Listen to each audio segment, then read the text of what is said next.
Hi guys, this is we're on the family, which is chapter 16. We're breaking it down into several parts. This is going to be part C, and it deals with dating and mate selection. And in order to kind of put dating in perspective, you might think that dating has been around forever, but that's not true. It's really been since the 1920s that dating emerged. And before that, we had courtship. Okay, so think of courtship as a prelude to marriage. Okay, it's kind of a precondition for getting married. You court. Okay, and it was a lot different than dating. And and courtship is the way it had been for thousands of years. People courted to marry, you date for fun. So let's talk a little bit about courtship and what's involved, and I'll just kind of describe a little bit like what it was like. I mean, this is before the 1920s. We were pretty rural, pretty agrarian. Roads were not good. You guys get on the interstate and you think nothing of driving to Oklahoma City, but I can remember driving from Oklahoma City to Dallas on Highway 77, and a two-lane road all the way, a lot of switchbacks down around the Arbuckle Mountains. I mean, it seemed like it took forever to get down to Dallas, and that was a good road. Okay, a lot of roads were unpaved. You go back into the 20s and turn of the century, roads were unpaved. Dwight Eisenhower, and it was like 1910, made a trip. They wanted to see if they could move military assets across the country, and it took him forever to get from the East Coast to the West Coast. I mean, it took him, I don't know how long it took, but it took him a long time. I mean, like 21 days or something like that. Because the roads were so pretty.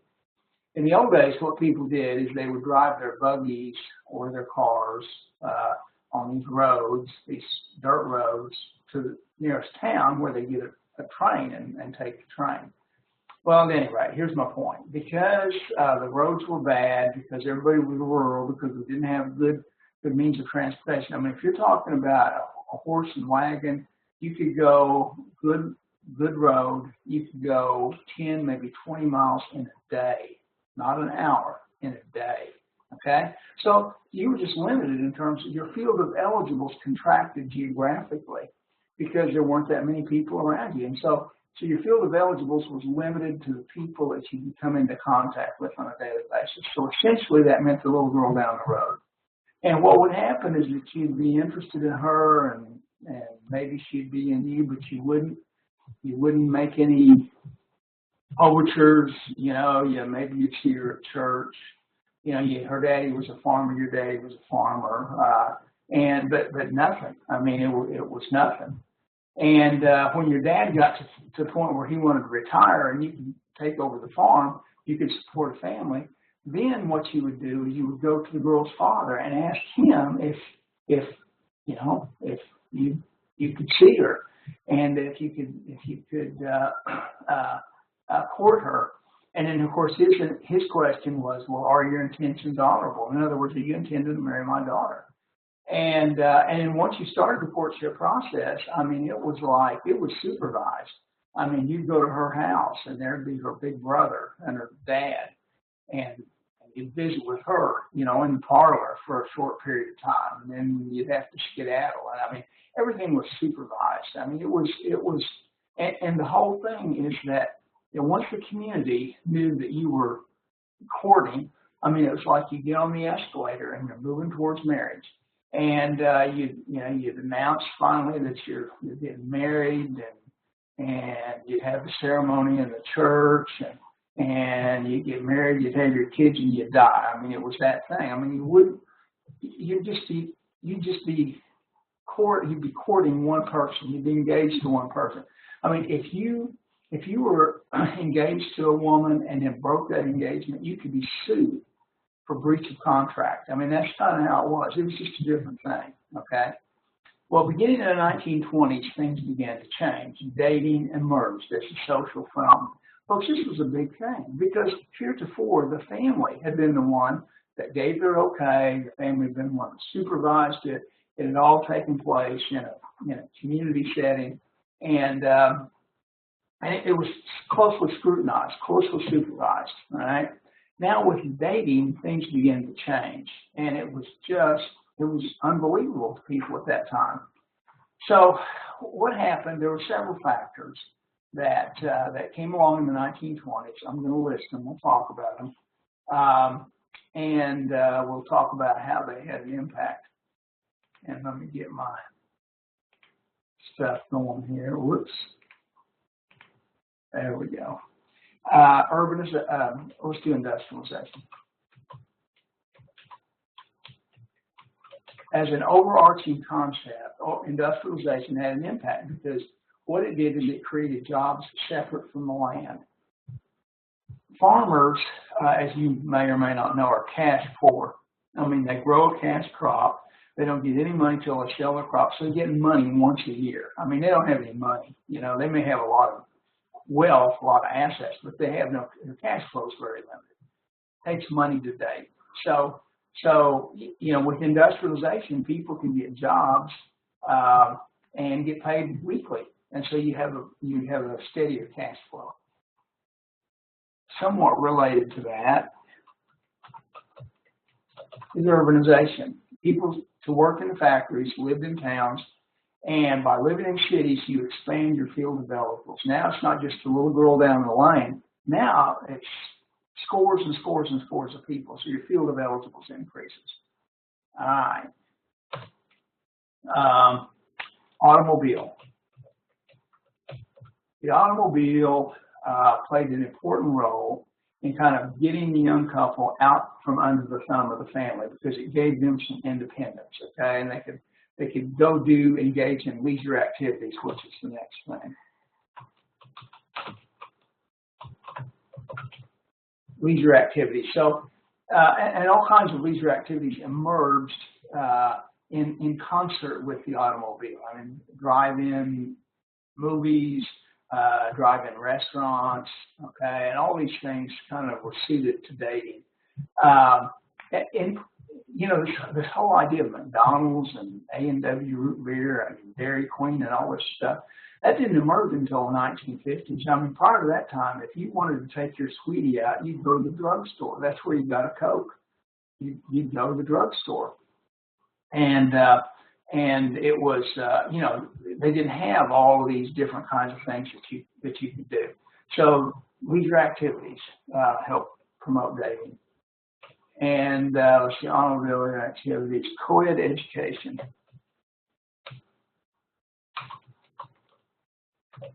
Co-ed education meant that large numbers of people of the opposite sex were spending a lot of time together, and it gave them an opportunity to meet and interact. Then we have World War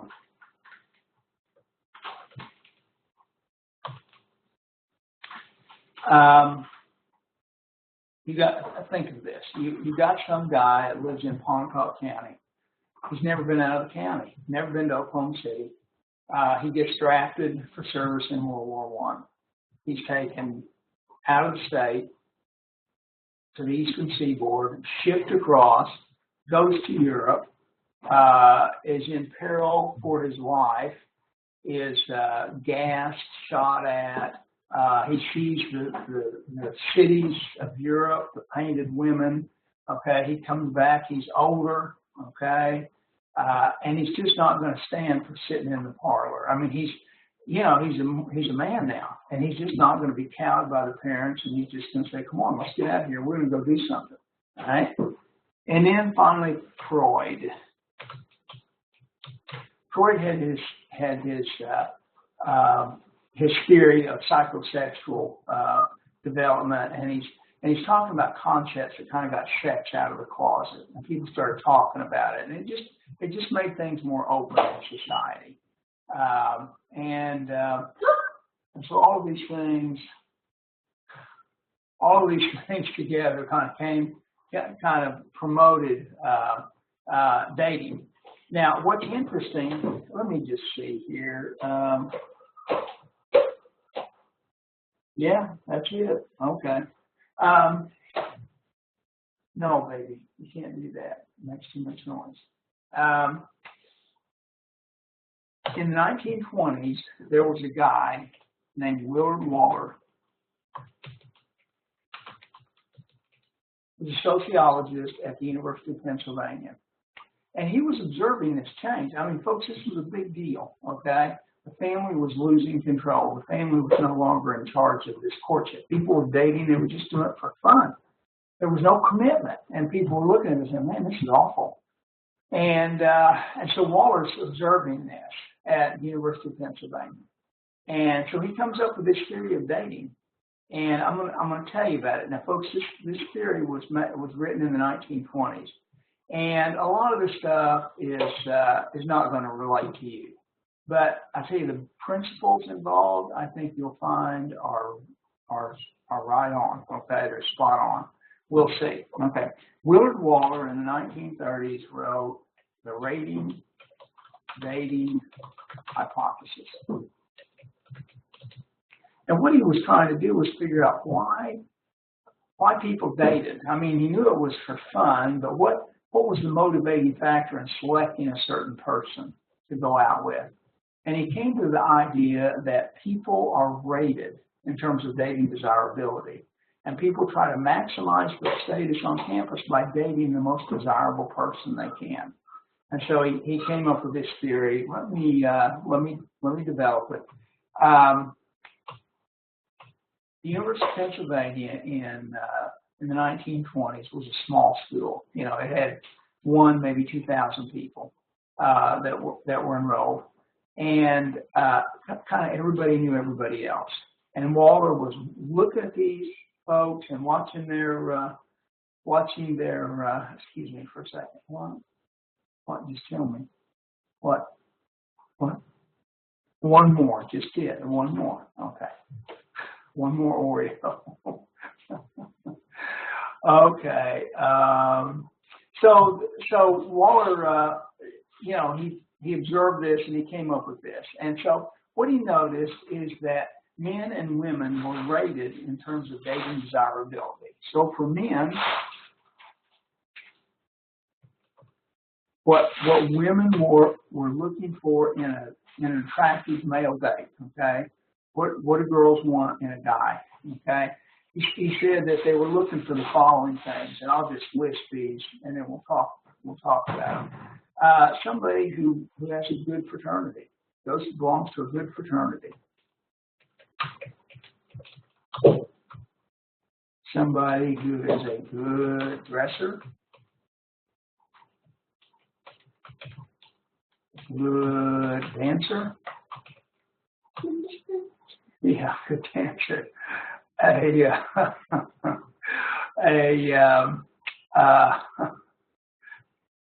You pestered me, Papa can't think.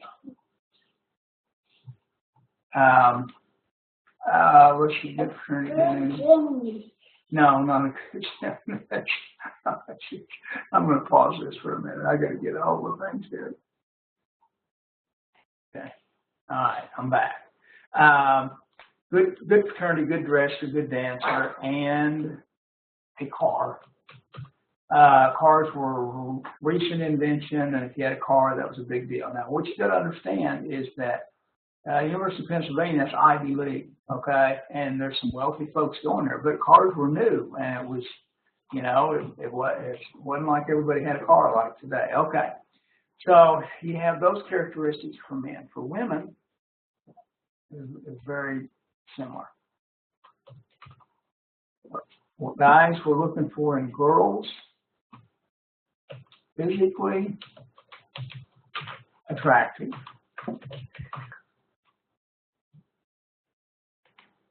good sorority,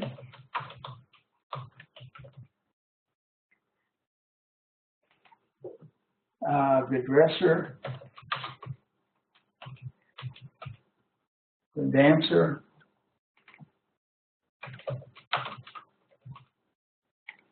and the last thing I left off for both men and women. For guys, it was a good line. And for girls, it was the ability to rebut the line. No. Okay, so these are the characteristics. So, and we'll talk about them. But the idea was that girls could rank all the guys in terms of dating desirability. Okay, based on these characteristics. Now, I asked you, can you rank people in terms of dating desirability? And the answer is, of course you can. You know, you can see somebody across campus and you tell what you get out of here. What not, you want to go out with them. You know, you can rank them, okay, in terms of your criteria. Well, these are the criteria that Waller identified. All right. So let's talk a little bit about them. Good fraternity. What is a good fraternity? Well, what significance is that? Well, fraternities and sororities are ranked on campus. Some are higher status than others, and what fraternities and sororities do is that they recruit members like themselves. So you can tell a lot about a person based upon the fraternity or sorority to which they belong. For example, I'm not going to talk about East Central, but I'll talk about University of Florida. They had a fraternity of athletes. Okay, if you were a jock, you belonged to this fraternity. And it wasn't an athlete fraternity. It's just that all the guys they rushed were athletes, and you couldn't get in if you weren't an athlete. Yeah, you get out, please. Yeah, but there was a Jewish sorority. Okay, and it wasn't a Jewish sorority. It was just all the girls that they rushed were Jewish girls, and so over time it just became a sorority of Jewish girls. There was a sorority of blonde airheads. Okay, if you had a date, I'm not going to name a sorority. If you had a date with somebody from this sorority, you knew that they were blonde airheads. You got to quit. I mean, this is my papa's job. This is my work. Come here, get down. Come here, baby. Come here. There you go. Okay. You can read a book or something.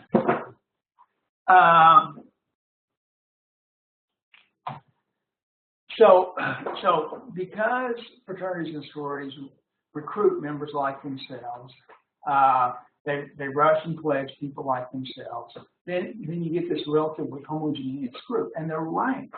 And some fraternities are ranked higher than others, and so it was a cool thing to date somebody from a good fraternity. Then we have good dresser. Now this is going to be surprising to you, because today we're very casual in our dressing at East Central and other schools. But when I was in school, for example, to class we would wear a sport coat and tie. I mean, that was in the 60s. Football games, we dress up. We wore suits. We dress up. Girls would dress up. Party dresses, and we, you know, and it was. And of course, if you got the money, you can buy the clothes. And so guys who could dress well, girls who could dress well, that was a status thing, and they ranked higher. Then the 20s was the big band era, and everybody, in order to participate socially, had to dance. And this wasn't the kind of dancing that they did was not kind of this anarchy that you guys do. It's like the foxtrot or the waltz. I mean, there's steps to it. You know exactly what you're supposed to do. And they go out dancing. And of course, the guy has a car. And so what they do for a fun time out is that they go out. There used to be a place in Oklahoma City, Founders Tower, and they had a restaurant. There's somebody here. That's right. Yeah. And Founders Tower had this restaurant that would turn. It's not a restaurant. And, well, it used to be. And they had a live band on Friday and Saturday night. And it was fun to go up there. You get a good meal, you have a couple of drinks, you got the band playing. Well, that's what people used to do, you know, for fun. You know, there'd be Tommy Dorsey and Frank Sinatra and all these big band guys. Yeah, and all these folks would, you know, you get all dressed up, you get a date with your girl, and you get all dressed up and you get her a corsage and you pick her up and you go You go out to a nice dinner and have a couple of drinks, and you dance, you listen to Frank Sinatra. I mean, it would have been great. It would have been a lot of fun. And yeah, and so that was the social activity, okay, and then of course the car. Now, for women, you'll notice that for women, physical attractiveness ranks high, okay? It's not on the list for men. And so you got to say, well, did girls not like cute guys in the old days? And the answer was they did. But they were more concerned with finding somebody who could be a good provider. And so it was kind of a luxury they couldn't afford. So if you look over here, guys everything's the same, except for guys, it's a car, and what's that a sign of? Back then, it's a sign of wealth. And for girls, it's physical attractiveness. So what's going on here? Well, guys were interested in women who were physically attractive, and for women, but for women, that wasn't the primary concern. It was getting a good breadwinner, because back in that time, women didn't work, and a woman's financial future and the financial future of her children depended upon her marriage, who she married. And if she married somebody that was a dud, then her life was going to be a life of limitation. On the other hand, if she married somebody that was a good provider, then she rode up with him. And so picking a spouse was a big thing for a girl, because it was a crapshoot, because at the time she didn't know how the guy was done. But you go with the best indicators you have, which is his parents' wealth and the kind of car he drives and stuff like that, what he's majoring in, and so girls had to make this choice. So guys were interested in women who were physically attractive. Now I want to say a little something about this, because it has led to some stereotypes, and I want to talk about it a little bit. I want to talk about this physical attractiveness business. And there is this saying, and it was around when I was your age, and maybe it's still around. I don't know. Things have changed a lot. But the idea that women had is that men are only interested in them for their bodies, okay? And I'd like to talk about that. I'd like to tell you about some research that was done. And it was a cross-cultural study of physical attractiveness. And so what they did is they had sketches of the feminine form. And they showed it to guys in Papua New Guinea and Spain, in a variety of cultures. And what they found is that what guys liked was this: 2/3. Yep, I can see you do that. 2/3.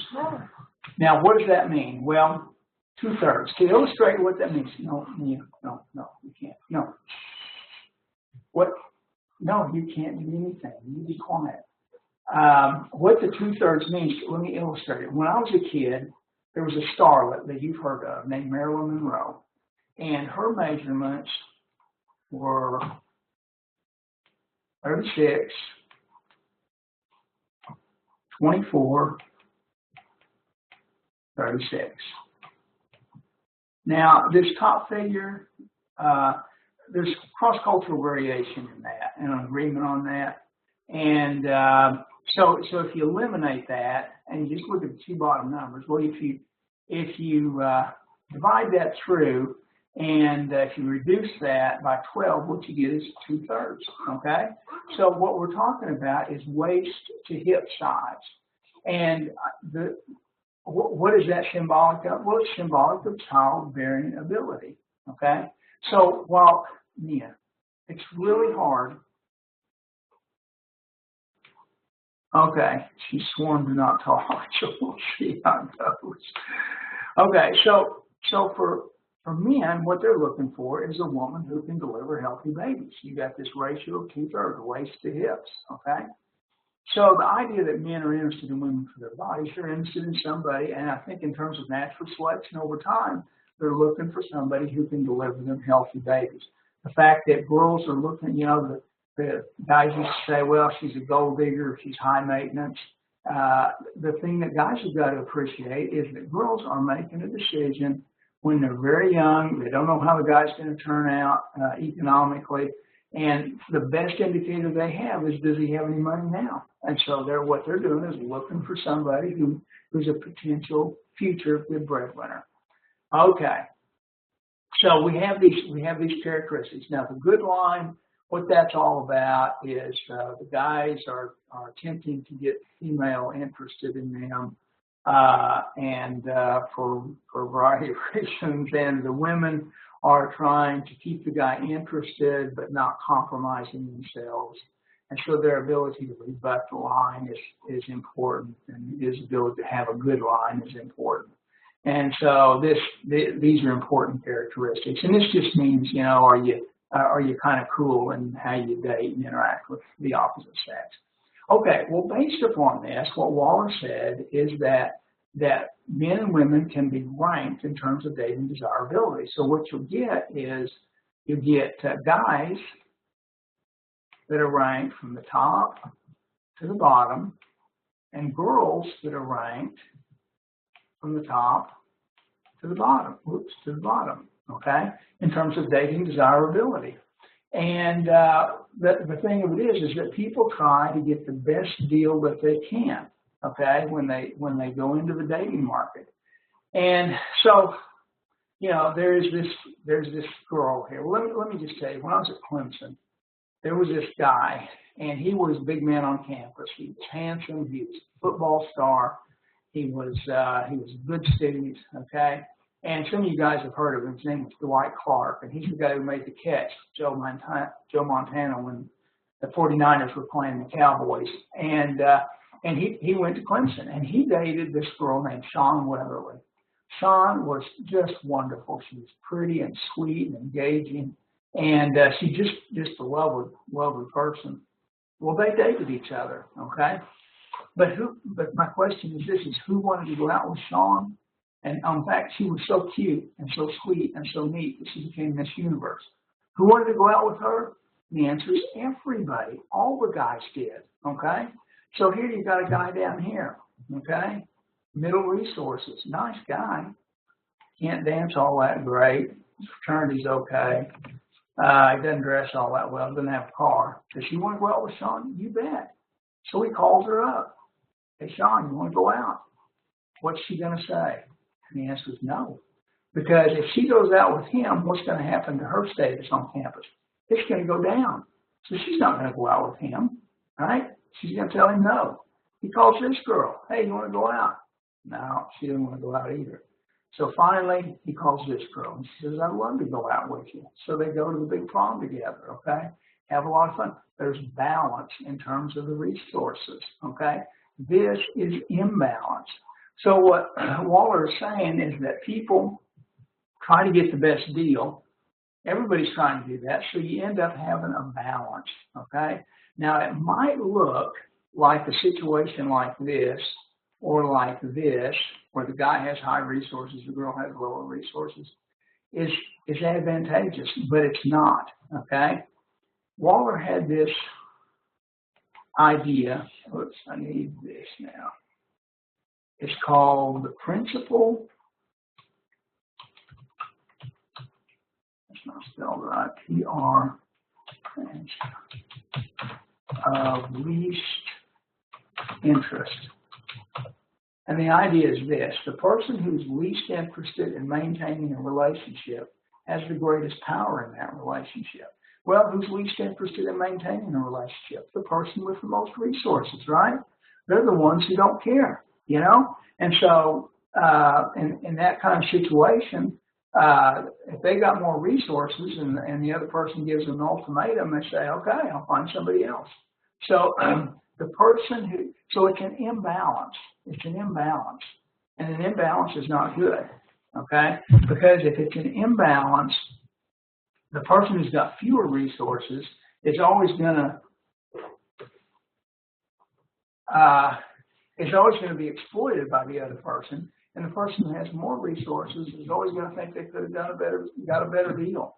And so neither one of them are going to be happy. And the imbalance is not good, okay? So an example would be, you know, a friend of yours, you know, she's going out with this guy, He treats her like crap, shows up late, tells her he's going to take her for dinner, opens a can of bean wings, goes out on her, does all this kind of stuff. And you say to her, you say, don't you see he's treating you like crap? You need to move on. But she says, oh, but I love him. And once we get married, everything will be okay. Well, there's a couple things wrong with that. If there's one law in the social sciences, I can tell you with assurance, it is that marriage does not solve problems, okay? Marriage highlights problems. And if you think that the problems that you see before you get married are going to go away when you're married, you are deceiving yourself, okay? They only get worse. So it's not going to get better. And the problem is that he has more resources than she does. And so she finally says, okay, I've had it with you. You treat me like crap. You know, you either straighten up, you know, or I'm done. And he says, okay, I'll see you later. Because he doesn't care, because he's got more resources. He can do better. Okay, so that's what we're talking about, is that kind of imbalance. Okay, another thing that Waller talked about that's kind of related to this, and you're going to do a good job, Mia,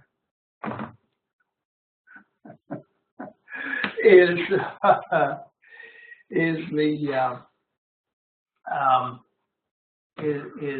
that the person insight opens a person up to exploitation. Okay, and what Waller observed is that people who have insight into the nature of relationships, they're always studying relationships, thinking about relationships, and they're always making allowances and trying to figure out, well, why is the person acting this way? And they're backing up and walking on eggs. And what Waller says is usually it's the girls that do that have greater insight, and consequently they're more likely to be exploited than her. Okay, so we've got Waller's theory, and we've got we've got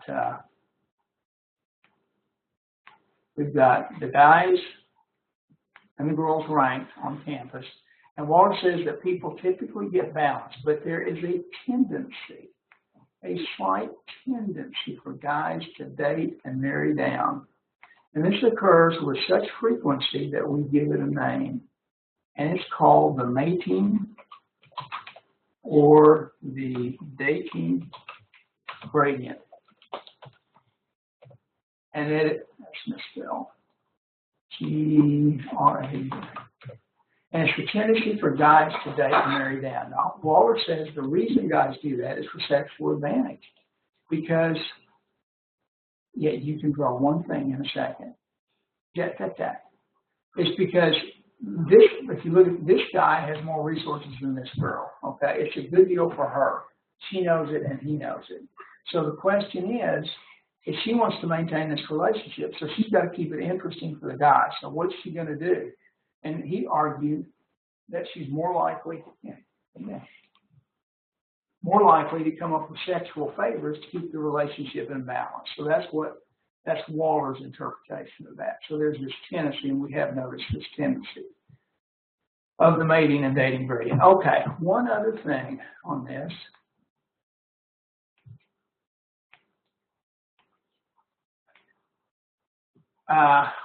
When guys date and marry down, okay, there are two groups that get left out, okay? It's the women at the top. Okay, you can draw a circle. You can draw a circle right there. Yeah, draw a circle at that upper right-hand thing. Right there. Now press down. Here, press down on the left key. Press down. Do it. Now do it. Oh, good job. Okay. That's the women at the top. And okay, draw a circle down here. And the men at the bottom. Okay, that's good. And the men at the bottom. Try it again. Get up a little bit higher. The women at the top and the men at the bottom. Now the guys who have fewer resources, I mean, that kind of makes sense. But okay, that's enough. Thank you. But what's the puzzle are these women up here? Okay, because they've got the most resources. And what Waller argues is that they're just priced out of the market. They've got too many resources. Okay, and so they're kind of priced out of the market. Let me tell you, I met this woman. My wife introduced me to her. My wife is a surgical nurse, and we were at this party with doctors, and she introduced me to this woman who was she's a surgeon, and she works on old people, and old people's eyelashes eyes droop down. She does a surgery. They call that something, plutoplasty or something. I don't know. But at any rate, she was young. She was beautiful. She was smart. She made hundreds of thousands of dollars a year, and she was single. And I tell you what, she's never going to get married because who's she going to marry? You know, she's not going to marry a bitch dealer, right? She's only going to marry another doctor. But other doctors can marry cocktail waitresses or whoever they want. And so she's priced out of the market because she's got so many resources. Now, she's affluent and she's doing okay, but it's like she's out of the market because she has too many resources. Okay. Let's see here. Yeah, I see. Okay. Okay, all right. I think we've been going long enough. Let's, here, baby, you gotta have that. I won't. Okay, so what we're gonna do, we're gonna pause now. This is 16C, and we're ending up with dating and mate selection. And 16D, we're going to start off with Waller's theory of romantic love. Okay? So we will pause that now. I'll do it. Okay, you press that, pause it, right?